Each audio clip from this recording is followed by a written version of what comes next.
Alright guys, just thought I'd start off this video with a size comparison. My custom lightsaber, the lightsaber that has now finally been upgraded for my roommate Bryn. For those of you who are Ultrasabers fans, you should recognize this as the Initiate Limited Edition version 4. I got it with a CoverTech wheel. A vented pommel. This was my first sound-capable lightsaber ever. But then problem after problem after problem happened, most of them to do with these things that Ultrasabers sends in, and it was actually not until the Prophecy Hilt had some issues that I decided to upgrade. I decided to start doing it myself so that when a problem occurs, I can fix it. And that led to this beauty being made. Not actually done. I've got a few more upgrades that I'll be making with the funds from this lightsaber.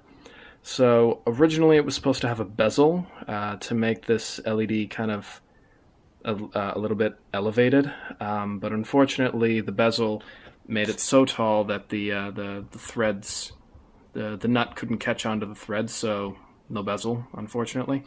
I think I'll just wrap this up in like stitching tape or something like that, give it some story behind it, but it is secured in there. It's not going anywhere. After repeated hits and clashes, maybe a few drops, the nut may come unthreaded. He can just send it back to me and I'll thread it back on, no charge. And that's another thing regarding my lightsabers. If you don't have to ship it to me, then like if I'm only resoldering a wire or something, like reconnecting a few things, then I'm not going to charge you guys for that for the future. Just because it takes a few minutes out of my day. It's no big deal. If there's a part broken that needs replacing, that's when I would ask for the funds to get the part. But beyond that, like, there's no warranty. You send it in. If it needs a few things moved around, I'm not going to charge you guys for it. And if there's a part that's broken, I can notify you guys. And if you want to pay for it, bonus. If not, I'll send it back. Or we could wait until you do have the money. But anyway, I wired this up with a lithium-ion battery with a recharge board, a premium or a Railmaster flat speaker, one of the loudest speakers out there. It hurts my ears. An illuminated 16mm blue anti-vandal switch with a Tri-Cree royal blue, white LED, white for flash on clash, royal blue for the main blade. I've got a custom blade plug here. Retention screws right there. It's an 8x32. And yeah, okay, so took off the pommel. Now, we slide this out to get access to the internals. Over here we get a Railmaster flat speaker. I'm not fully sure why this turnstile kill key is working the way it is, but it works. So, for me, I'm going to use pliers just to make this easier. For Bryn, this is just to notify you. If you've got nimble fingers, then there shouldn't be an issue, but you just turn it until you see the button light up. That notifies you that power is going from the battery to the soundboard. So from there, this LED will stay lit up until the battery dies or until you turn that kill key again. I would recommend turning the kill key whenever you're not using it to conserve battery life. Especially with the anti-vandal switch lit up pretty much all the time. It does drain the battery quite a bit. But yeah, with the blade plug in, let's turn it on. First sound font is Light Meat. Nice pulse effect with a little bit of a flicker. The swings, you can't really hear them all that well.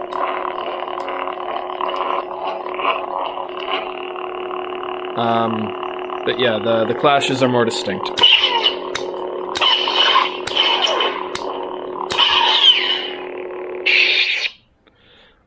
From there, we actually, because it's the Nano-Biscotte, you actually get a special feature called Mute. So if you're ever if it's at night and you don't want to wake anybody up, you can press and hold, wait for the first beep, then let it go, and it'll turn on without any sound. So they get your flicker and your pulse, you get your flash on clash. The only sound that you get is the retraction when it resets, so you don't have to go into any menu or settings or anything. So to switch sound fonts, because the soundboard allows for 3. First beep, second beep. This is Gray Meat. It's kind of a gray Jedi sounding sound font. They made it to make up for the low swings of Light Meat. A little bit of a faster flicker and a pulse.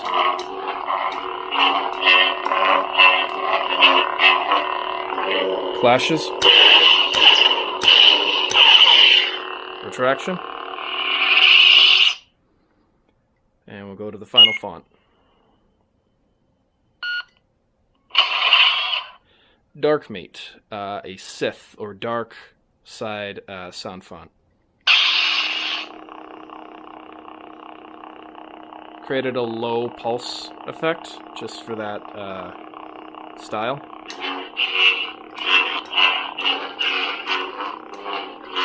Wait a minute, I want to test something.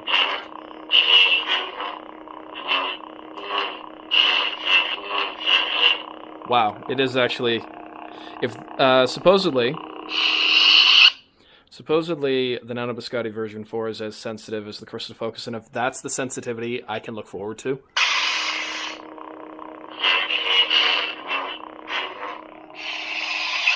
then I cannot wait.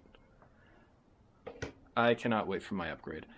So those are the 3 sound fonts. To get access to the SD card so that you can change the sound fonts to whatever you want, that you can get off of saberfont.com, or if you're feeling brave, you can create your own. Couple of videos online and links to descriptions of how to do that can be found on various locations. Just gonna you unscrew the pommel, pull out the chassis. I'll show a clip of that in just a second. Okay, so you pull the chassis out to get access to the soundboard. What you want to do first is you want to turn the kill key to cut power to the board.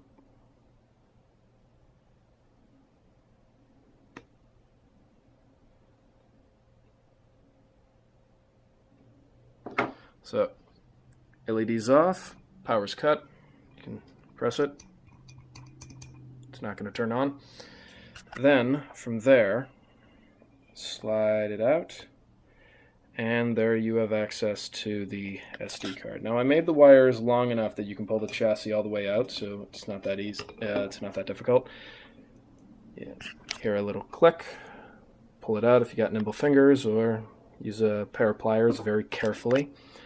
It's just a micro SD card. It's like 4 gigs. You don't need all that much space for this kind of stuff. The Nano-Biscotte will only allow you to hold 3 sound fonts. So I definitely recommend you look up how to do that. And yeah, then once you've made changes to the Saber, you're ready to go. You just turn just a little bit and turns on. And you're ready to go. Just a second, and I'll put a blade in it to show you how that looks. Okay, Bryn. So I went ahead and put a blade in it just to show you what it looks like.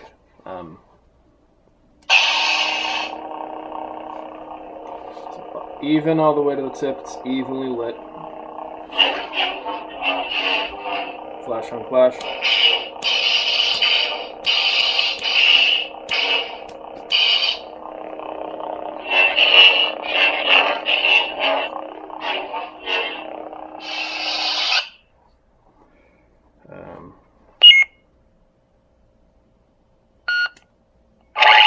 Back to bank 1.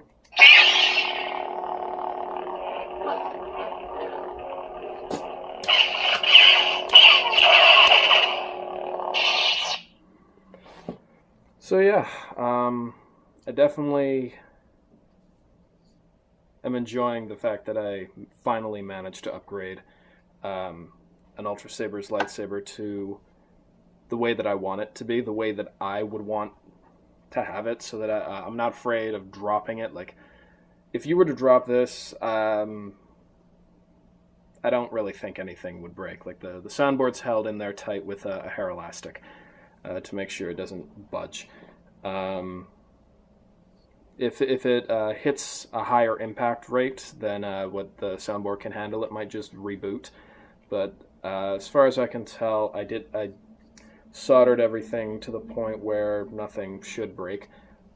Just a warning, on the off chance you don't know, or you sell it to somebody who doesn't know this, do not touch the speaker over here, because if it breaks, it's going to cost $15 to get a new one.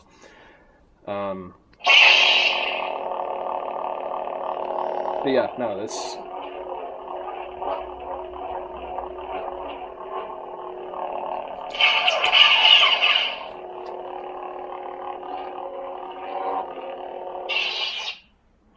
Okay, yeah, I'm definitely looking forward to seeing your face when you finally get to hold this.